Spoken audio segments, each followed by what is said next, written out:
ನಿನ್ನೆ ನಡೆದಂಥ ಕ್ಲಾಸಲ್ಲಿ ಮತ್ತೆ ಇವತ್ತು ನಿನ್ನೆ ಈಜಿಪ್ಟ್ ಬಗ್ಗೆ ನೋಡ್ಕೊಂಡು ಇವತ್ತು ಮೆಸೊಪೊಟೋಮಿಯ ನಾಗರಿಕತೆ ಬಗ್ಗೆ ನೋಡೋಣ.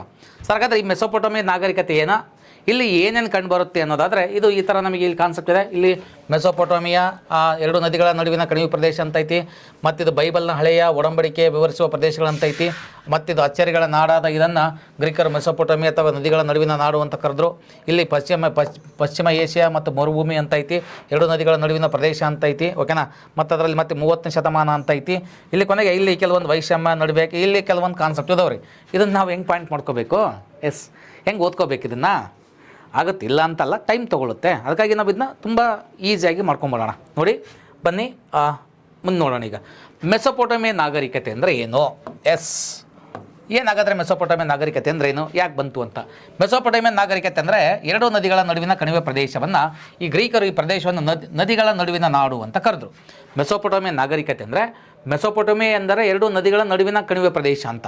ಭಾಳ ಈಸಿ. ಮೆಸೊಪೊಟೋಮಿಯಾ ಅಂದರೆ ಎರಡು ನದಿಗಳ ನಡುವಿನ ಕಣಿವೆ ಪ್ರದೇಶಕ್ಕೆ ಮೆಸೊಪೊಟೋಮಿಯಾ ಅಂತೀವಿ. ಗ್ರೀಕರು ಈ ಪ್ರದೇಶವನ್ನು ನದಿಗಳ ನಡುವಿನ ನಾಡು ಅಂತ ಕರೀತಾರೆ. ಅದಕ್ಕೆ ಇದನ್ನ ಮೆಸೊಪೊಟೋಮಿಯಾ ಅಂತ ಕರೆದ್ವಿ. ಏನು, ಎರಡು ನದಿಗಳ ನಡುವಿನ ಕಣಿವೆ ಪ್ರದೇಶ, ಅಥವಾ ಗ್ರೀಕರು ಇದನ್ನು ನದಿಗಳ ನಡುವಿನ ನಾಡು ಅಂತ ಕರೆದ್ರು ಅಲ್ವಾ.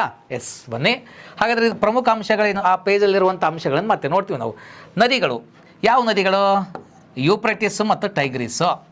ಯಾವ ನದಿಗಳು?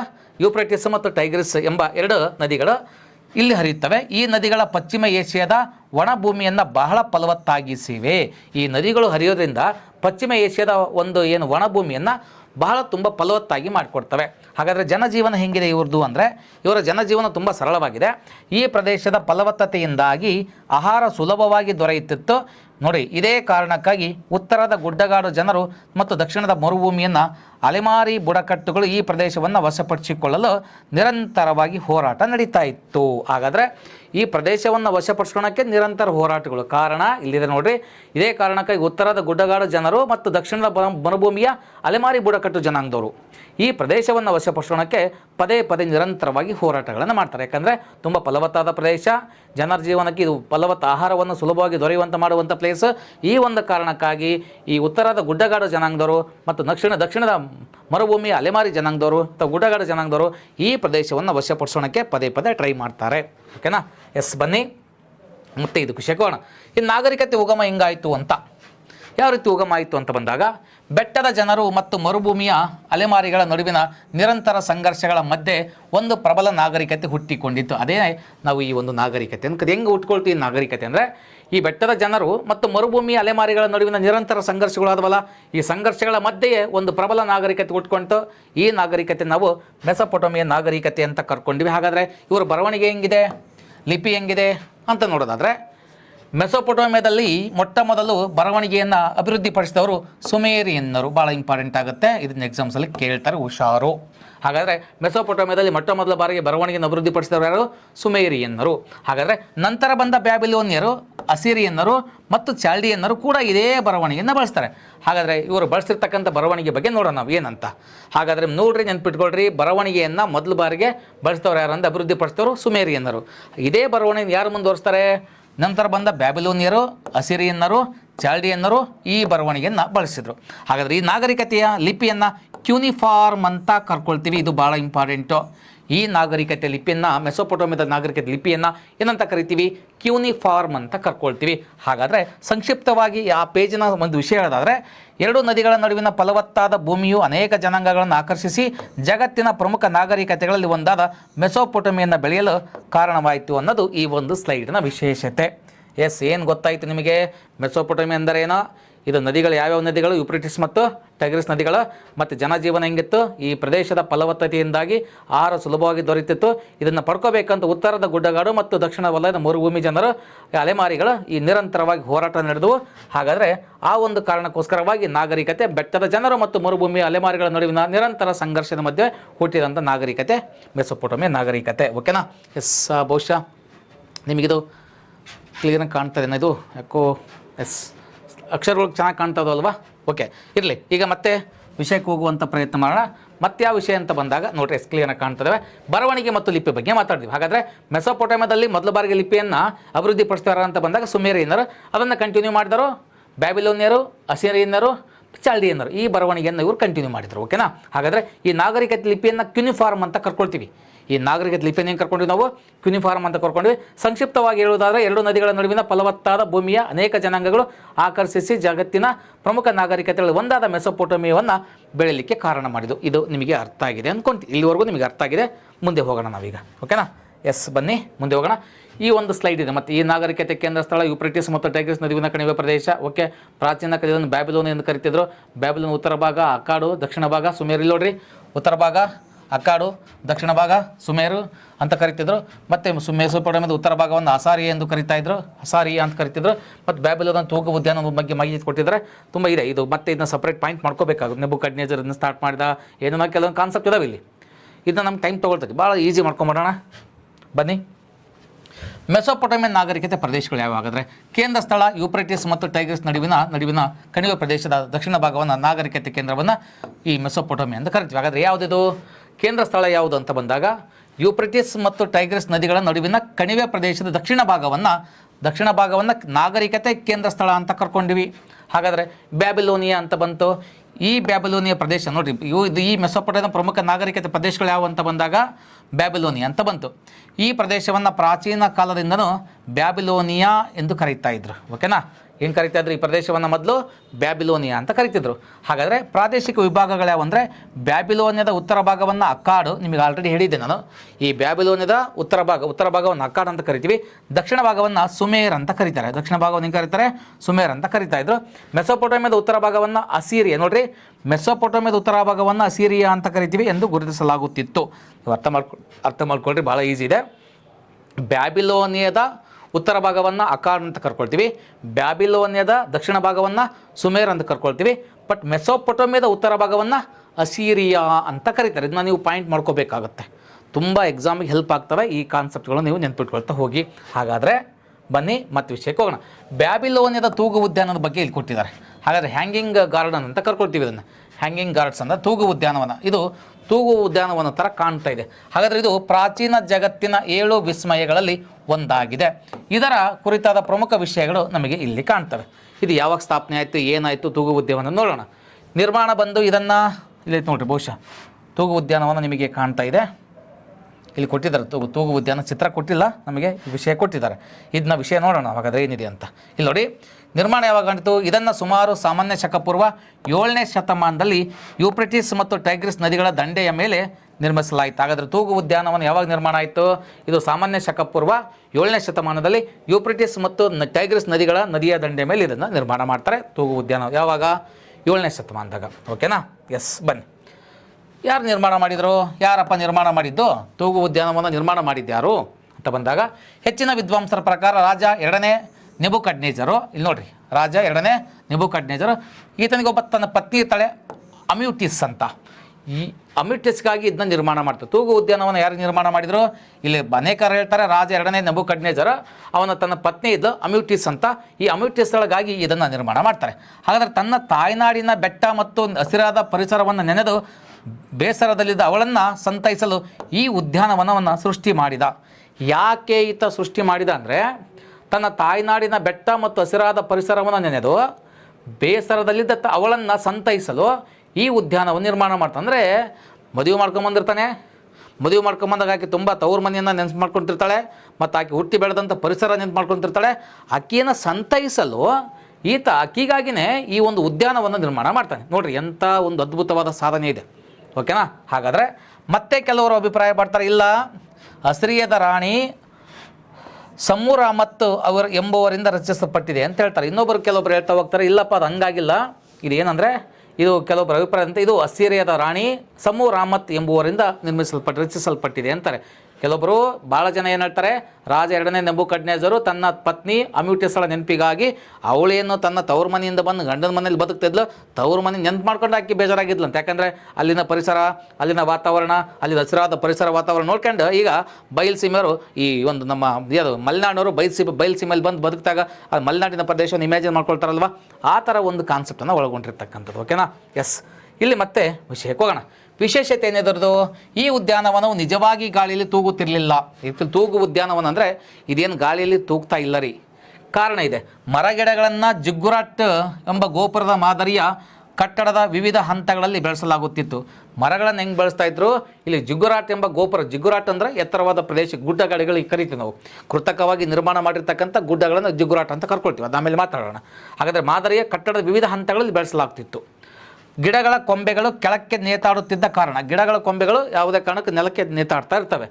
ನೋಡುಗರಿಗೆ ಇದು ತೂಗುವ ಉದ್ಯಾನದಂತೆ ಕಾಣಿಸುತ್ತಿತ್ತು. ಅಂದರೆ ಈ ಮರದ ಕೊಂಬೆಗಳು ಯಾವತ್ತೂ ತೂಗ್ತಾ ಇರ್ತವೆ. ಹಾಗಾಗಿ ನೋಡುಗರ ಕಣ್ಣಿಗೆ ಇದು ಏನು ಕಾಣ್ತದೆ ಅಂದರೆ ತೂಗು ಉತ್ತಾರ, ಇದು ತೂಗು ಉದ್ಯಾನವ ಥರ ನಮಗೆ ಕಣ್ಣಿಗೆ, ಅದಕ್ಕೆ ಇದನ್ನು ತೂಗು ಉದ್ಯಾನವನ ಅಂತ ಕರ್ಕೊಳ್ತೀವಿ. ಓಕೆನಾ. ಈ ಗಿಡಗಳಿಗೆ ಯೂಪ್ರಟಿಸ್ ನದಿಯಿಂದ ನೀರನ್ನು ಹರಿಸಲಾಗುತ್ತಿತ್ತು. ಹಾಗಾದರೆ ಇವರು ಸ್ಥಾಪನೆ ಮಾಡಿರ್ತಕ್ಕಂಥ ಗಿಡಗಳೇನಿದ್ದಾವೆ, ಹಾಕಿದ ಗಿಡಗಳು, ಆ ಗಿಡಗಳಿಗೆ ನೀರನ್ನು ಎಲ್ಲಿಂದ ತರ್ತಾ ಇದ್ರು, ಯೂಪ್ರಟಿಸ್ ನದಿಯಿಂದ ನೀರನ್ನು ಹಾರಿಸ್ತಾ ಇದ್ರು ಅನ್ನೋದು ಒಂದು ಕಲ್ಪನೆ. ಓಕೆನಾ. ಎಸ್, ಬನ್ನಿ. ಒಂದು ಕುತೂಹಲಕಾರಿ ಸಂಗತಿ ಅಂದರೆ ಬ್ಯಾಬಿಲೋನಿಯಾದ ಕ್ಯೂನಿಫಾರ್ಮ್ ದಾಖಲೆಗಳನ್ನು ಅಲ್ಲಿನ ಅರಮನೆಯ ಮತ್ತು ನಗರದ ಗೋಡೆಗಳನ್ನು ಉಲ್ಲೇಖಿಸುತ್ತದೆಯಾದರೂ ಈ ತೂಗು ಉದ್ಯಾನವನದ ಬಗ್ಗೆ ಎಲ್ಲಿಯೂ ಮಾಹಿತಿ ಇಲ್ಲದಿರುವುದು ಅಚ್ಚರಿಯ ಒಂದು ವಿಷಯವಾಗಿದೆ. ಹಾಗಾದರೆ ಈ ತೂಗು ಉದ್ಯಾನವನದ ಬಗ್ಗೆ ಏನು ಮಾಹಿತಿ? ಬ್ಯಾಬಿಲೋನಿಯಾದ ಕ್ಯೂನಿಫಾರ್ಮ್ ದಾಖಲೆಗಳು ಅಲ್ಲಿನ ಅರಮನೆ ಮತ್ತು ನಗರದ ಗೋಡೆಗಳ ಉಲ್ಲೇಖಿಸುತ್ತವೆ, ಆದರೂ ಈ ತೂಗು ಉದ್ಯಾನವನದ ಬಗ್ಗೆ ಎಲ್ಲೂ ಮಾಹಿತಿ ಕೊಡಲ್ಲ. ಹಾಗಾದರೆ ನಾವು ಅವರು ಕ್ಯೂನಿಫಾರ್ಮ್ ದಾಖಲೆಗಳು ನೋಡಿದ್ವಲ್ಲ, ಕ್ಯೂನಿಫಾರ್ಮ್ ದಾಖಲೆಗಳಿಲ್ಲ. ಕ್ಯೂನಿಫಾರ್ಮ್ ದಾಖಲೆಯಲ್ಲಿ ಏನು ಮಾಹಿತಿ ಐತಿ? ಅಲ್ಲಿನ ಅರಮನೆಗಳ ಬಗ್ಗೆ ಮಾಹಿತಿ ಐತಿ, ನಗರ ಗೋಡೆಗಳ ಬಗ್ಗೆ ಮಾಹಿತಿ ಐತಿ. ಬಟ್ ಈ ತೂಗು ಉದ್ಯಾನವನದ ಬಗ್ಗೆ ಮಾಹಿತಿ ಇಲ್ಲದೆ ಇರುವುದು ನಮಗೆ ಒಂದು ಅಚ್ಚರಿ ಸಂಗತಿಯಾಗಿದೆ. ಓಕೆನಾ. ಎಸ್, ಬನ್ನಿ ಮತ್ತೆ ವಿಷಯಕ್ಕೆ ಹೋಗೋಣ. ನೋಡಿರಿ, ನಮಗೆ ಇಲ್ಲಿ ಕಾಣ್ತಾ ಇದೆ ಜಿಗುರಾಟ್. ಹಾಗಾದರೆ ಈ ಜಿಗುರಾಟ್ ಅನ್ನೋದಿದೆ ಕೃತಕವಾಗಿ ಮನುಷ್ಯನ ನಿರ್ಮಾಣ ಮಾಡಿರ್ತಕ್ಕಂಥ ಕಟ್ಟಡ. ಯಾಕಂದರೆ ಇವೆಲ್ಲ ಬಯಲುಸೀಮೆ ಪ್ರದೇಶಗಳು, ಇವೆಲ್ಲ ಬಯಲು ಪ್ರದೇಶಗಳಿವು. ಅಲ್ಲಿ ದೇವರನ್ನು ಪೂಜೆ ಮಾಡಲಿಕ್ಕೆ ಮನುಷ್ಯರ ಕೃತಕವಾಗಿ ಕಟ್ಟಡಗಳನ್ನು ಕಟ್ಕೊಂಡು ಆ ಎತ್ತರವಾದ ಪ್ಲೇಸಲ್ಲಿ ದೇವರನ್ನು ಪೂಜೆ ಮಾಡ್ತಾಯಿದ್ರು. ಅದಕ್ಕೆ ಜಿಗುರಾಟ್ ಅಂತ ಕರ್ಕೊಳ್ತೀವಿ. ನೋಡೋಣ ಅದ್ರ ಬಗ್ಗೆ ಮತ್ತೆ ಮಾಹಿತಿ ತೊಗೊಳ್ಳೋಣ. ಎಸ್, ಬನ್ನಿ. ಜಿಗುರಾಟ್ ಮತ್ತು ಮೆಸೊಪೊಟೇಮಿಯಾದ ಇತಿಹಾಸ ನೋಡಿರಿ. ಮತ್ತೆ ಇದು ಭಾಳ ಈಸಿ ಇದೆ ನಮಗೆ. ಮೆಸೊಪೊಟೇಮಿಯಾ ಚರಿತ್ರೆ ಏನಂದರೆ, ಮೆಸೊಪೊಟೇಮಿಯಾ ಚರಿತ್ರೆ, ಮೆಸೊಪೊಟೇಮಿಯಾದ ಇತಿಹಾಸವು ನಿರಂತರವಾಗಿ ಹಗೆತನ ಮತ್ತು ಸಂಘರ್ಷಗಳಿಂದ ಕೂಡಿದ ಕಥೆಯಾಗಿದೆ. S, very good. ಹಾಗಾದರೆ ಮೆಸೊಪೊಟೇಮಿಯಾದ ಇತಿಹಾಸ ಅನ್ನೋದು ನಿರಂತರವಾಗಿ ಹಗೆತನ ಮತ್ತು ಸಂಘರ್ಷಗಳಿಂದ ಕೂಡಿದಂಥ ಒಂದು ಕಥೆಯಾಗಿದೆ.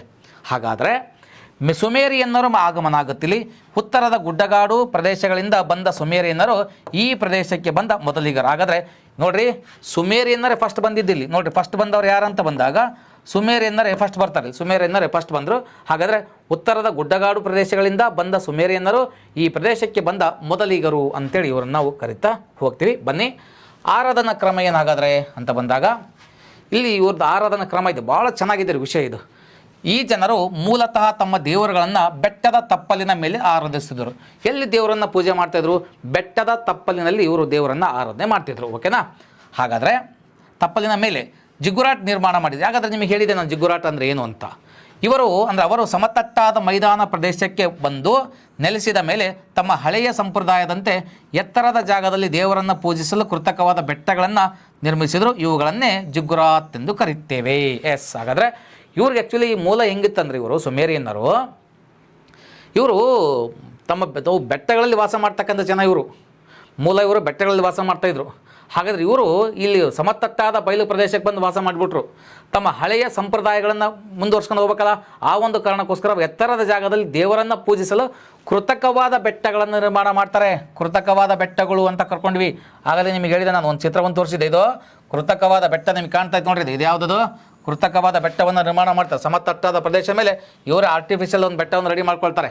ಅದನ್ನು ಜಿಗುರಾಟ್ ಅಂತ ಕರ್ಕೊಳ್ತೀವಿ. ಹಾಗಾದರೆ ಬನ್ನಿ ಮತ್ತೆ ವಿಷಯಕ್ಕೆ ಹೋಗೋಣ. ಹಾಗಾದರೆ ದೇವರನ್ನು ಕೃತಕವಾದ ಬೆಟ್ಟಗಳನ್ನು ನಿರ್ಮಿಸಿದ್ರು. ಇವುಗಳನ್ನು ನಾವು ಏನು ಕರ್ಕೊಂಡಿವಿ? ಜಿಗುರಾತ್ ಅಂತ ಕರ್ಕೊಂಡಿವಿ. ಹಾಗಾದರೆ ಸರಳವಾಗಿ ಆ ಪೇಜ್ ಬಗ್ಗೆ ನಾವು ಮಾತಾಡಬೇಕಂದ್ರೆ, ಸರಳವಾಗಿ ಹೇಳೋದಾದರೆ, ಬಯಲು ಸೀಮೆಯಲ್ಲಿ ಬೆಟ್ಟಗಳಿಲ್ಲದ ಕಾರಣ ಸುಮೇರಿಯನ್ನರು ದೇವರನ್ನು ಪೂಜಿಸಲು ತಾವೇ ಎತ್ತರವಾದ ಗೋಪುರಗಳನ್ನು ನಿರ್ಮಿಸಿಕೊಂಡರು. ಇದು ನಾವೇನು ಕರ್ಕೊಂಡಿವಿ? ಜಿಗುರಾತ್ ಅಂತ ಕರ್ಕೊಂಡಿವಿ. ಎಸ್, ಬನ್ನಿ ಮತ್ತೆ ವಿಷಯಕ್ಕೆ ಹೋಗೋಣ. ಹಾಗಾಗಿ ಬೆಟ್ಟಗಳನ್ನು ಕಟ್ಟಿ ಅದರ ಮೇಲೆ ಆರಾಧನಾ ಸ್ಥಳಗಳನ್ನು ಕಟ್ಟಿಕೊಳ್ತಾರೆ. ಅವುಗಳನ್ನು ಜಿಗುರಾಟ್ ಅಂತ ಕರಿತೀವಿ. ಯಹೂದಿಗಳು ಮತ್ತು ಈ ಗೋಪುರಗಳನ್ನು ಬೇಬಲ್ನ ಗೋಪುರಗಳು ಅಂತ ಕರೆದ್ರೆ. ಇಲ್ಲೊಂದು ಆಯ್ತು ನೋಡ್ರಿ. ಯಹೂದಿಗಳು ಈ ಗೋಪುರಗಳನ್ನು ಏನಂತ ಕರೆದ್ರು? ಬೆಬಲ್ನ ಗೋಪುರಗಳು ಅಂತ ಕರೆದ್ರು. ಹಾಗಾದರೆ ಜಿಗುರಾಟ್ಗಳನ್ನು ಯಹೂದಿಗಳು ಏನಂತ ಕರೆದ್ರು ಅಂತಂದು ಕ್ವಶನ್ ಕೇಳ್ಬೋದ್ರೆ, ಭಾಳ ಲೈನ್ ಟು ಲೈನ್ ಕ್ವಶನ್ ಕೇಳ್ತಾರೆ ಇಲ್ಲಿ. 8, 9, 10, 6, 7ನೇ ತರಗತಿ ಏನು ಕ್ಲಾಸ್ ಅದಾವೆ, ಫಸ್ಟ್ PUC ಸೆಕೆಂಡ್ PUC, ಭಾಳ ಇಂಪಾರ್ಟೆಂಟ್ ಆಗುತ್ತೆ. ಯಾಕಂದರೆ line to line questions raise ಆಗ್ತವೆ ಇಲ್ಲಿ. ನೆನ್ಪಿಟ್ಕೊಳ್ರಿ, ಯಹೂದಿಗಳು ಈ ಗೋಪುರಗಳನ್ನು ಹೆಂಗೆ ಕರೆದ್ರು? ಈ ಒಂದು ಗೋಪುರಗಳನ್ನು ಬೆಬಲ್ನ ಗೋಪುರಗಳು ಅಂತ ಕರ್ಕೊಳ್ತಾರೆ. ಹಾಗಾದರೆ ಹಮ್ಮುರಾಬಿ ಕಾನೂನು ಇದೆ, ಇದ್ರ ಬಗ್ಗೆ ಮತ್ತೆ ನಾವು ನೋಡ್ತಾ ಹೋಗೋಣ. ಎಲ್ಲಿದೆ ಏನು ಕತೆ, ಪಾಯಿಂಟ್ ವೈಸ್ ಇದನ್ನ ಎಕ್ಸ್ಪ್ಲೇನ್ ಮಾಡ್ಕೊಳ್ತಾ ಹೋಗೋಣ. ಮತ್ತು ಇದ್ರ ಬಗ್ಗೆ ಮತ್ತೆ ಮಾಹಿತಿ ಸಿಕ್ತು ನೋಡಿರಿ. ಇದೆಲ್ಲ ಇಲ್ಲಿ ಸಿಕ್ಕಾಪಟ್ಟೆ ಒಂದೇ ಇದೆ ನೋಡಿ, ಸಿಕ್ಕಾಪಟ್ಟೆ ಇದೆ. ಇಲ್ಲಿ ಹಿಟೈಟ ಇರುವಂಥ ಒಂದು ಕಾನ್ಸೆಪ್ಟ್ ಇದೆ, ನೇಮ್ ಬ್ಯಾಬಿಲೋನಿಯಾ ಅಂತ ಇದೆ, ಮತ್ತಿಲ್ಲಿ ಬ್ಯಾಬಿಲೋನಿ ಅಂತ ಇದೆ, ಮತ್ತಿಲ್ಲಿ ಸೆಮಿಟಿಕ್ ಅಂತ ಇದೆ, 400 ವರ್ಷ ಅಂತ 4000 ವರ್ಷ ಅಂತ ಇದೆ, ಇಲ್ಲಿ ಚಾಲ್ಡಿಯನ್ನರು ಅಂತ ಇದೆ. ಯಾಕಂದರೆ ಇವೆಲ್ಲ ಒಂಥರ ನಮಗೆ ಹಿಂಸೆ ಕೊಡ್ತಾವ್ರಿ. ಸಿಮೆಟಿಕ್ ಜನಾಂಗ ಅಂತ ಇದೆ, ಇಲ್ಲಿ ಟರ್ಕರು ಅಂತ ಇದೆ. ಈ ಥರ ಕೆಲವೊಂದು ಕಾನ್ಸೆಪ್ಟ್ ಇದ್ದಾವೆ. ಇದನ್ನ ಸರಳೀಕರಣ ಮಾಡ್ಕೊಳ್ತಾ ಇದ್ದೀನಿ ನಾನೀಗ. ಜಿಗುರಾಟ್ ಬಗ್ಗೆ ಇನ್ನೂ ಸ್ವಲ್ಪ ಮುಂದುವರ್ಸ್ಕೊಂಡು ಹೋಗ್ತೀನಿ ನಾನು. ಜಿಗುರಾಟ್ ಮತ್ತು ಬ್ಯಾಬಿಲೋನ್ ಗೋಪುರಗಳು ಅಂತೇಳಿದೆ. ಹಾಗೆ ಮೆಸೊಪೊಟೇಮಿಯಾದ ಜನ ಎತ್ತರವಾದ ಗೋಪುರಗಳನ್ನು ಕಟ್ಟಿ ಅವುಗಳ ಮೇಲೆ ದೇವರನ್ನು ಆರಾಧಿಸಿದ್ರು. ಇವುಗಳನ್ನು ಜಿಗುರಾಟ್ ಅಂತ ಕರಿತೀವಿ. ಹಾಗಾದರೆ ಯಹೂದಿಗಳು ಇವುಗಳನ್ನು ಏನು ಕರೆದ್ರು?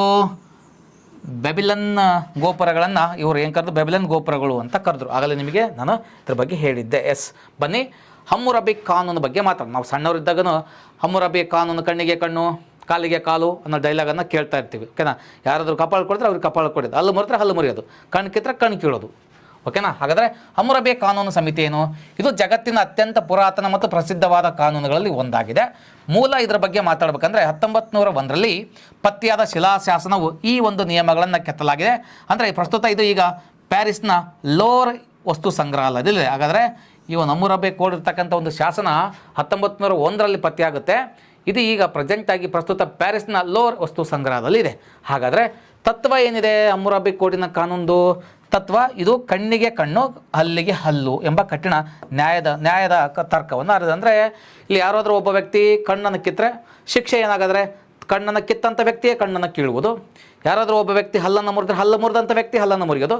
ಕೈ ಕಟ್ ಮಾಡಿದ್ರೆ ಅವನ ಕೈಯನ್ನು ಕಟ್ ಮಾಡೋದು, ಕಾಲು ಕಟ್ ಮಾಡಿದ್ರೆ ಅವನ ಕಾಲು ಕಟ್ ಮಾಡೋದು.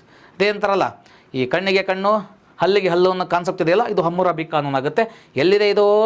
1901ರಲ್ಲಿ ಪತ್ತೆಯಾದ ಶಿಲಾಶಾಸನದ ಮೇಲೆ ಈ ನಿಯಮಗಳನ್ನು ಕೆತ್ತಲಾಗಿದೆ. ಪ್ರಸ್ತುತ ಎಲ್ಲಿದೆ? ಒಂದು ಪ್ಯಾರಿಸ್ನ ಲೋರ್ ವಸ್ತು ಸಂಗ್ರಹದಲ್ಲಿದೆ. ಹಾಗಾದರೆ ಇದು ತತ್ವ ಏನು? ಕಣ್ಣಿಗೆ ಕಣ್ಣು ಹಲ್ಲಿಗೆ ಹಲ್ಲು ಅನ್ನೋ ಒಂದು ಕಾನ್ಸೆಪ್ಟ್. ಹಾಗಾದರೆ ಯಾಕೆ? ಉದ್ದೇಶ ಏನದು? ಕಾನೂನಿನ ಉದ್ದೇಶ ಏನು ಅಂದರೆ ಮಹಿಳೆಯರು ಗುಲಾಮರು ಸೇರಿದಂತೆ ಸಮಾಜದ ಎಲ್ಲ ವರ್ಗಗಳು ರಕ್ಷಣೆಗಾಗಿ ಈ ನಿಯಮಗಳನ್ನು ರೂಪಿಸಲಾಗಿದೆ. ಹಾಗಾಗಿ ನೋಡಿ, ಭಾಳ ಚೆನ್ನಾಗಿ ಪ್ರಶ್ನೆ ಇದೆ. ಹಮ್ಮುರಬಿ ಕಾನೂನು ಯಾಕೆ ಜಾರಿಗೆ ಬಂತು ಅಂತ ಕೇಳ್ಬಿಡ್ಬೋದು ರೀ. ಹೆಂಗೆ ಬೇಕಂದ್ರೆ ಕ್ವಶನ್ ರೈಸ್ ಆಗ್ಬೋದು. ಹಮ್ಮುರಬಿ ಕೋಡ್ ಯಾಕೆ ಜಾರಿಗೆ ಬಂತಂದರೆ ಮಹಿಳೆಯರು ಗುಲಾಮರು ಸೇರಿದಂತೆ ಸಮಾಜದ ಎಲ್ಲ ವರ್ಗದ ರಕ್ಷಣೆಗಾಗಿ ಈ ನಿಯಮಗಳನ್ನು ಸ್ಥಾಪನೆ ಮಾಡಲಾಯಿತು. ಓಕೆನಾ? ಎಸ್, ಬನ್ನಿ ಮತ್ತೆ ವಿಷಯಕ್ಕೆ ಹೋಗೋಣ. ಸಾಮ್ರಾಜ್ಯದ ಏರಿಳಿತ. ಹಾಗಾದರೆ ಇವು ಸಾಮ್ರಾಜ್ಯಗಳು ಹೆಂಗೆ ಏರಿಳಿತ ಆದವು ಅಂತ ಮೇಲೆ ಓದಿಟ್ಟು ಒಂದು ಬರೋದಾಗುತ್ತೆ. ಹಾಗಾದ್ರೆ ನೋಡೋಣ. ಮೆಸೊಪೊಟೇಮಿಯಾದ ಇತಿಹಾಸವು ಹಲವು ಬುಡಕಟ್ಟು ಜನಾಂಗಗಳ ಆಳ್ವಿಕೆಗೆ ಸಾಕ್ಷಿಯಾಗಿದೆ. ತುಂಬ ಜನ ಇಲ್ಲಿ ಆಳ್ವಿಕೆ ಮಾಡಿದರು. ಮೆಸೊಪೊಟೇಮಿಯಾವನ್ನು ನಾಗರಿಕ ತುಂಬ ಜನ ಆಳ್ವಿಕೆ ಮಾಡಿದರು. ಅದರಲ್ಲಿ ಸುಮೇರಿಯನ್, ನಿಮಗೆ ಹೇಳಿದೆ ಫಸ್ಟ್ ಬಂದವರು ಇವರು ಸುಮೇರಿಯನ್ನರು. ಇವರು ಸುಮಾರು ಸಾಮಾನ್ಯ ಶಕ ಪೂರ್ವ 4000 ಅವಧಿಯಲ್ಲಿ ಮೊದಲು ಮೆಸೊಪೊಟೇಮಿಯಾನ ಪ್ರವೇಶವನ್ನು ಮಾಡ್ತಾರೆ. ಹಾಗಾದರೆ ಇವರು ಫಸ್ಟು ಸುಮೇರಿಯನ್ನರು ಯಾರು? ಇವರು ಫಸ್ಟು. ಆಮೇಲೆ ಅಮೂರೈಟರು ಅಂತ ಬರ್ತಾರೆ. ಅಮೂರೈಟರು ಮತ್ತು ಹಮ್ಮುರಬಿ ಅಂತ ಬರುತ್ತೆ. ಹಾಗಾದ್ರಲ್ಲಿ ಅಕಾಡಿಯನ್ನರ ನಂತರ ಬಂದ ಅಮೂರೈಟರು ಹಮ್ಮುರಬಿಯ ಅತ್ಯಂತ ಪ್ರಸಿದ್ಧ ದೊರೆ. ಹಾಗಾದರೆ ಹಮ್ಮುರಬಿ ಯಾರ ದೊರೆ ಅಂತ ಬಂದಾಗ ನೋಡ್ರಿ, ಈತ ಅಮೂರೈಟರ ಹಮ್ಮುರಬಿ. ನೋಡಿಲಿ, ಇಲ್ಲಿ ಅಕಾಡಿಯನ್ನರ ನಂತರ ಬಂದ ಅಮೂರೈಟರಲ್ಲಿ ಹಮ್ಮುರಬಿ ಅತ್ಯಂತ ಪ್ರಸಿದ್ಧ ದೊರೆ. ಕ್ವಶನ್ ಕೇಳ್ಬೋದು ನಿಮಗೆ, ಹಮ್ಮುರಬಿ ಯಾರ ಪ್ರಸಿದ್ಧ ದೊರೆ? ಈತ ಅಮೋರೈಟರ ಪ್ರಸಿದ್ಧ ದೊರೆ. ನೋಡ್ರಿ, ಅಮೋರೈಟರು ಬರ್ತಾರೆ. ಅಮೋರೈಟರ ಪ್ರಸಿದ್ಧ ದೊರೆ ಹಮ್ಮುರಬಿ. ಓಕೆನಾ? ಹಾಗಾದರೆ ಇವನು ಬ್ಯಾಬಿಲನ್ ನಗರವನ್ನು ಸುಂದರವಾದ ಅರಮನೆಯೊಂದಿಗೆ ಅತ್ಯುತ್ತಮ ಆಡಳಿತ ಕೇಂದ್ರವನ್ನಾಗಿ ಮಾಡಿಕೊಂಡ. ಹಾಗಾದರೆ ಈ ವ್ಯಕ್ತಿ ಹಮ್ಮುರಬಿ ಏನು ಮಾಡ್ಕೊಂಡ ಅಂದರೆ, ಈತ ಈ ಬ್ಯಾಬಿಲನ್ ನಗರ ಅಂತ ಕರ್ಕೊಳ್ತೀವಲ್ಲ, ಬ್ಯಾಬಿಲನ್ ನಗರವನ್ನು ಸುಂದರವಾದ ಅರಮನೆಯೊಂದಿಗೆ ಅತ್ಯುತ್ತಮ ಆಡಳಿತ ಕೇಂದ್ರವನ್ನಾಗಿ ಮಾಡ್ಕೊಳ್ತಾ ನೋಡಿ. ಅಂದರೆ ಒಂದು ಸುಂದರವಾದ ಅರಮನೆ ಇರುತ್ತೆ, ಅದರೊಂದಿಗೆ ಈತ ಅತ್ಯುತ್ತಮ ಆಡಳಿತ ಕೇಂದ್ರವನ್ನಾಗಿ ಮಾಡ್ಕೊಂಬಿಟ್ಟು ಬ್ಯಾಬಿಲನ್ ನಗರವನ್ನು. ಓಕೆನಾ? ಎಸ್. ಹಾಗಾದರೆ ಅಸಿರಿಯನ್ನರು ಮತ್ತು ಚಾಲ್ಡಿಯನ್ನರು ಅಂತ ಬರ್ತಾರೆ ಇಲ್ಲಿ. ಕಾಲಕ್ರಮೇಣ ಏನಾಯಿತು? ಅಸಿರಿಯನ್ನರು ಇಡೀ ಪಶ್ಚಿಮ ಏಷ್ಯಾ ಮತ್ತು ಈಜಿಪ್ತನ್ನು ತಮ್ಮ ಸಾಮ್ರಾಜ್ಯವನ್ನು ವಿಸ್ತರಿಸ್ತಾರೆ. ನಂತರ ಬಂದ ಚಾಲ್ಡಿಯನ್ ದೊರೆ ಈ ನೆಬೂಕಡ್ನೆಜರ್ ವಿಜ್ಞಾನ ಮತ್ತು ಕಲೆಗೆ ಹೆಚ್ಚಿನ ಆಸಕ್ತಿಯನ್ನು ನೀಡ್ತಾರೆ. ಎಸ್. ಹಾಗಾದರೆ ಫಸ್ಟು ನಮಗೆ ಯಾರು ಬಂದಿದ್ದರು ನೋಡಿರಿ, ಭಾಳ ಈಜಿ ಐತಿ. ಫಸ್ಟ್ ಇಲ್ಲಿ ಬಂದಿದ್ದು ಸುಮೇರಿಯನ್ನರು, ಆಮೇಲೆ ಅಮೂರೈಟರು, ಆಮೇಲೆ ಬರುವಂಥವ್ರು ಯಾರು ಬಂದ್ರಿ ಇಲ್ಲಿ? ಅಸಿರಿಯನ್ನರು ಮತ್ತು ಚಾಲ್ಡಿಯನ್ನರು. ಹಾಗಾದರೆ ಕಾಲಕ್ರಮೇಣ ಅಸಿರಿಯನ್ನರು ಇಡೀ ಪಶ್ಚಿಮ ಏಷ್ಯಾ ಮತ್ತು ಈಜಿಪ್ಟ್ವರೆಗೆ ತಮ್ಮ ಸಾಮ್ರಾಜ್ಯವನ್ನು ವಿಸ್ತಾರ ಮಾಡ್ತಾರೆ. ನಂತರ ಬಂದಂಥ ಚಾಲ್ಡಿಯನ್ ದೊರೆ ಯಾರು ಅಂತ ಬಂದಾಗ ನೆಬೂಕಡ್ನೆಜರ್. ನಿಮಗೆ ಗೊತ್ತಿರಲಿ, ನೆಬೂಕಡ್ನೆಜರ್ ನಿಮಗೆ ಹೇಳಿದ ತೂಗು ಉದ್ಯಾನವನ ಅದು ಕಾನ್ಸೆಪ್ಟ್. ಹಾಗಾದರೆ ವಿಜ್ಞಾನ ಮತ್ತು ಕಲೆಗೆ ಹೆಚ್ಚಿನ ಪ್ರೋತ್ಸಾಹವನ್ನು ನೀಡ್ತಾರೆ. ಯಾರು? ನೆಬೂಕಡ್ನೆಜರ್. ಈ ಯಾವ ವ್ಯಕ್ತಿ? ಈತ ಚಾಲ್ಡಿಯನ್ ದೊರೆ. ನಿಮ್ಮ ಕ್ವಶನ್ ಕೇಳ್ತಾರೆ, ನೆಬೂಕಡ್ನೆಜರ್ ಯಾವ ವಂಶಕ್ಕೆ ಸೇರಿದ್ರು? ಚಾಲ್ಡಿಯನ್ ವಂಶಕ್ಕೆ ಸೇರಿದ್ರು ಅಂತ ನೆನ್ಪಿಟ್ಕೋಬೇಕಾದ್ರೆ. ಇನ್ನು ಅಂತ್ಯ ಏನಾಗುತ್ತೆ? ಈ ಕೊನೆಗೆ ಈ ಪ್ರದೇಶವು ಪರ್ಷಿಯನ್ನರು, ಗ್ರೀಕರು ಅಂದರೆ ಅಲೆಕ್ಸಾಂಡರ್ ಸಹಿತ ಬರ್ತಾರೆ, ರೋಮನ್ನರು ಆಕ್ರಮಣಕ್ಕಾಗಿ ಈ ನಾಗರಿಕತೆಯು ಅಂತ್ಯವಾಯಿತು. ಹಾಗಾದರೆ ಈ ನಾಗರಿಕತೆ ಹೆಂಗೆ ಅಂತ್ಯ ಆಗುತ್ತೆ? ಮುಂದೆ ಕೊನೆಗೆ ಈ ಪ್ರದೇಶದಲ್ಲಿ ಪರ್ಷಿಯನ್ನರು ಬರ್ತಾರೆ, ಗ್ರೀಕರು ಬರ್ತಾರೆ, ಅಲೆಕ್ಸಾಂಡರ್ ಬರ್ತಾರೆ ಮತ್ತು ರೋಮನ್ನರು ಈ ಮೇಲೆ ದಾಳಿ ಮಾಡ್ತಾರೆ. ಹಾಗೆ ಈ ನಾಗರಿಕತೆ ಎಂಡ್ ಆಗುತ್ತೆ. ಸರಳವಾಗಿ ಹೇಳುವುದಾದರೆ ಈ ಪಠ್ಯವು ಮೆಸೊಪೊಟೇಮಿಯಾದ ಹೇಗೆ ಧಾರ್ಮಿಕ ಕಟ್ಟಡಗಳು, ಜಿಗುರಾತು, ಕಟ್ಟುನಿಟ್ಟಾದ ಕಾನೂನುಗಳು, ಹಮ್ಮುರಬಿ ಸಂಹಿತೆ ಮತ್ತು ನಿರಂತರ ಯುದ್ಧಗಳ ಮೂಲಕ ವಿಕಸನಗೊಂಡು ಎಂಬುದನ್ನು ನಾವು ತಿಳ್ಕೊಬೋದಾಗಿದೆ. ಓಕೆನಾ? ಎಸ್ ಸ್ನೇಹಿತರೆ, ನಿಮಗೆ ಅರ್ಥಗರ್ಭಿತವಾಗಿದೆ ಅಂತ ಅಂದ್ಕೊತೀನಿ ಕಾನ್ಸೆಪ್ಟು. ಎಸ್ ಬನ್ನಿ ಒಂದು ಸೆಕೆಂಡ್ ಸ್ವಲ್ಪ ರಿಪೀಟ್ ಮಾಡ್ಕೊಂಬರೋಣ ಈ ಕಾನ್ಸೆಪ್ಟ್ನ. ಎಸ್ ನೋಡಿ, ಈ ಪೇಜ್ ಮೆಸೊಪೊಟೇಮಿಯಾ ಏನಿದೆ ಈ ಪೇಜನ್ನು ಸರಳೀಕರಣ ಮಾಡಿಕೊಂಡು ಮೆಸೊಪೊಟೇಮಿಯಾ ನಾಗರಿಕತೆ ಅಂದ್ರೇನು? ಮೆಸೊಪೊಟೇಮಿಯಾ ಅಂದರೆ 2 ನದಿಗಳ ನಡುವಿನ ಕಣಿವೆ ಪ್ರದೇಶ. ಗ್ರೀಕರನ್ನ ನದಿಗಳ ನಡುವಿನ ನಾಡು ಅಂತ ಕರೆದ್ರು. ಮತ್ತು ಈ ನದಿಗಳು ಮತ್ತು ಯೂಪ್ರೇಟಿಸ್ ಎಲ್ಲಿ ಕಂಡು ಬರ್ತವೆ? ಯೂಪ್ರೇಟಿಸ್ ಮತ್ತು ಟೈಗ್ರಿಸ್ ನದಿಗಳ ನಡುವೆ ಕಂಡು ಬರ್ತಕ್ಕಂಥದ್ದು. ಹಾಗಾದರೆ ಪಶ್ಚಿಮ ಏಷ್ಯಾದ ಒಣ ಭೂಮಿಯನ್ನು ಫಲವತ್ತಾಗಿ ಮಾಡಿಕೊಡ್ತವೆ. ಜನಜೀವನ ಹೆಂಗಿತ್ತು? ಈ ಪ್ರದೇಶದ ಜನ ಫಲವತ್ತಾದಿಂದಾಗಿ ಆಹಾರ ಸುಲಭವಾಗಿ ದೊರೆಯುತ್ತಿತ್ತು. ಹಾಗಾಗಿ ಈ ಕಾರಣಕ್ಕೋಸ್ಕರ ಉತ್ತರದ ಗುಡ್ಡಗಾಡು ಜನರು, ದಕ್ಷಿಣದ ಮರುಭೂಮಿಯ ಜನರು ನಿರಂತರವಾಗಿ ಈ ಪ್ರದೇಶಗಳ ಪಡ್ಕೊಳ್ಳೋಕ್ಕೆ ಹೋರಾಟ ಮಾಡ್ತಿದ್ರು ಅಲ್ವಾ? ಎಸ್ ಮುಂದೆ ಏನಾಯಿತು? ನಾಗರಿಕತೆ ಉಗಮ ಹೆಂಗಾಯ್ತು? ಬೆಟ್ಟದ ಜನರು ಮತ್ತು ಮರುಭೂಮಿ ಅಲೆಮಾರಿಗಳ ನಡುವೆ ನಿರಂತರ ಸಂಘರ್ಷದಿಂದ ಈ ಒಂದು ನಾಗರಿಕತೆ ಹುಟ್ಕೊಂತು ಅಂತಲ್ವಾ? ಎಸ್ ಬನ್ನಿ ಮತ್ತೆ ಹೋಗೋಣ. ಬರವಣಿಗೆ ಲಿಪಿ ಯಾವುದು? ನಿಮಗೆ ಹೇಳಿದ್ದೆ ಬರವಣಿಗೆಯನ್ನು ಮೊದಲು ಅಭಿವೃದ್ಧಿಪಡಿಸಿದ್ರು ಸುಮೇರಿಯನ್ನರು. ಹಾಗಾದರೆ ನಂತರ ಬಂದು ಬ್ಯಾಬಿಲೋನಿಯರು, ಅಸ್ಸೀನಿಯರು, ಚಾಲ್ಡಿಯನ್ನರು ಈ ಬರವಣಿಗೆಯನ್ನು ಮುಂದುವರ್ಸ್ಕೊಂಡು ಹೋದರು. ಈ ನಾಗರಿಕತೆ ಲಿಪಿ ಯಾವುದು? ಕ್ಯೂನಿಫಾರ್ಮ್. ಹಾಗಾದರೆ ಕ್ಯೂನಿಫಾರ್ಮ್ ಅಂತ ಬಂದ ನೆಕ್ಸ್ಟ್ ನೋಡಿ, ಸಂಕ್ಷಿಪ್ತವಾಗಿ ಹೇಳಿದ್ದಾರೆ, ನದಿಗಳ ನಡುವಿನ ಫಲವತ್ತಾದ ಭೂಮಿಯನ್ನು ಅನೇಕ ಜನಾಂಗಗಳು ಆಕರ್ಷಿಸಿ ಜಗತ್ತಿನ ಪ್ರಮುಖ ನಾಗರಿಕತೆ ಒಂದಾದ ಮೆಸೊಪೊಟೇಮಿಯಾವನ್ನು ಬೆಳಲಿಕ್ಕೆ ಕಾರಣ ಮಾಡಿದವು. ಓಕೆನಾ? ಎಸ್ ಬನ್ನಿ ಈಗ ಮತ್ತೆ ಈ ಒಂದು ಕಾನ್ಸೆಪ್ಟ್ ಇದೆ. ಮತ್ತು ಇದು ಬ್ಯಾಬಿಲೋನ್ ಉದ್ಯಾನವನ ಇದೆ, ಇದು ನೋಡ್ಕೊಳ್ತಾ ಹೋಗ್ತೀವಿ. ಮೆಸೊಪೊಟೇಮಿಯಾ ನಾಗರಿಕತೆ ಪ್ರದೇಶಗಳೇನು? ಕೇಂದ್ರ ಸ್ಥಳ ಯೂಪ್ರೇಟಿಸ್ ಮತ್ತು ಟೈಗ್ರಿಸ್ ನದಿಗಳ ನಡುವಿನ ಕಣಿವೆ ಪ್ರದೇಶ ಭಾಗವನ್ನು ನಾಗರಿಕತೆ ಕೇಂದ್ರ ಅಂತ ಕರಿತೀವಿ.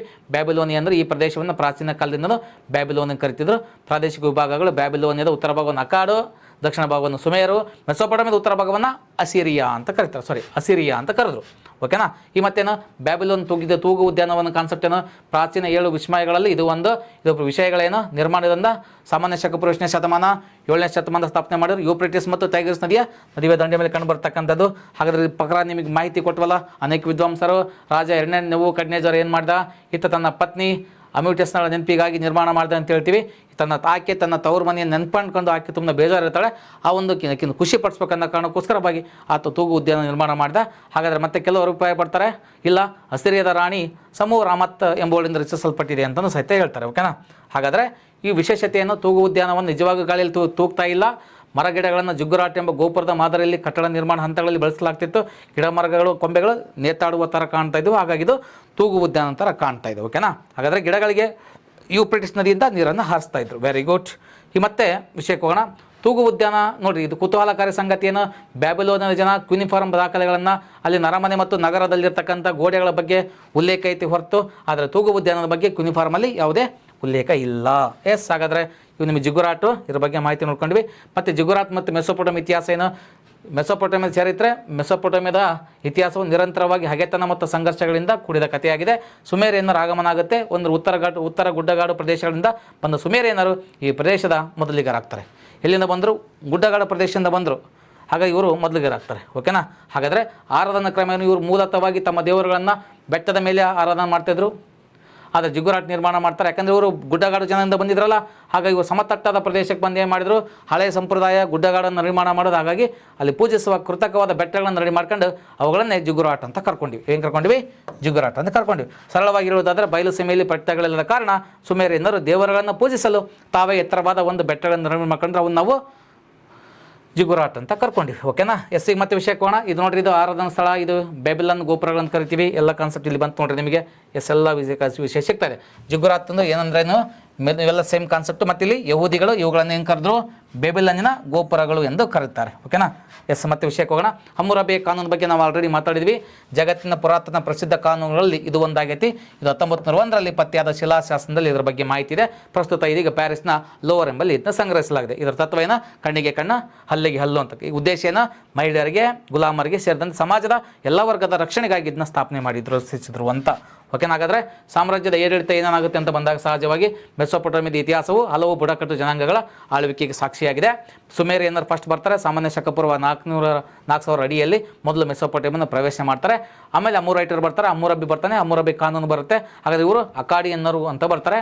ಅಕಾಡಿಯ ನಂತರ ಬಂದ ಅಮ್ಮುರೈಟರು, ಹಮ್ಮುರಬಿ ಅತ್ಯಂತ ಪ್ರಸಿದ್ಧ ದೊರೆ. ಇವನು ಬ್ಯಾಬಿಲೋನ್ ನಗರವನ್ನು ಸುಂದರವಾದ ಅರಮನೆಯೊಂದಿಗೆ ಇದನ್ನೇ ಮಾಡಿದ ಅತ್ಯುತ್ತಮ ಆಡಳಿತವನ್ನು ಮಾಡಿಕೊಟ್ಟಂಥ ವ್ಯಕ್ತಿ ಹಮ್ಮುರಬಿ ಅಂತ ಕರ್ಕೊಳ್ತೀವಿ. ಹಾಗಾದರೆ ನೆಕ್ಸ್ಟ್ ಬರುವಂಥ ಅಸಿರಿಯನ್ನರು ಮತ್ತು ಚಾಲ್ಡಿಯನ್ನರು. ಕಾಲಕ್ರಮೇಣ ಅಸಿರಿಯನ್ನರು ಇಡೀ ಪಶ್ಚಿಮ ಏಷ್ಯಾ ಮತ್ತು ಈಜಿಪ್ಟ್ ಒಳಗೆ ತಮ್ಮ ಸಾಮ್ರಾಜ್ಯವನ್ನು ವಿಸ್ತರಣೆ ಮಾಡ್ತಾರೆ.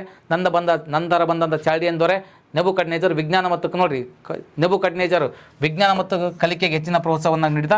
ಅಂತೆ ಏನಾಗುತ್ತೆ, ಈ ಪ್ರದೇಶವು ಇತ್ತೀಚೆಗೆ ಅಂದರೆ ಪರ್ಷಿಯನ್ನರು, ಗ್ರೀಕರು, ಅಲೆಕ್ಸಾಂಡರ್ ಮತ್ತು ರೋಮನ್ನರ ಆಕ್ರಮಣದಿಂದಾಗಿ ಈ ನಾಗರಿಕತೆ ಅಂತ್ಯವಾಯಿತು. ಹಾಗಾದರೆ ಸರಳವಾಗಿ ಹೇಳುವುದಾದರೆ ಈ ಪಠ್ಯವು ಮೆಸೊಪೊಟೇಮಿಯಾದ ಹೇಗೆ ಧಾರ್ಮಿಕ ಕಟ್ಟಡಗಳು, ಜಿಗ್ಗುರಾಟ್, ಕಟ್ಟುನಿಟ್ಟಿನ ಕಾನೂನುಗಳು, ಹಮ್ಮುರಬಿ ಸಂಹಿತೆ ಮತ್ತು ನಿರಂತರ ಯುದ್ಧಗಳ ಮೂಲಕವಾಗಿ ವಿಕಸನಗೊಂಡಿತ್ತು ಅಥವಾ ತಿಳ್ಕೊಬೋದಾಗಿದೆ.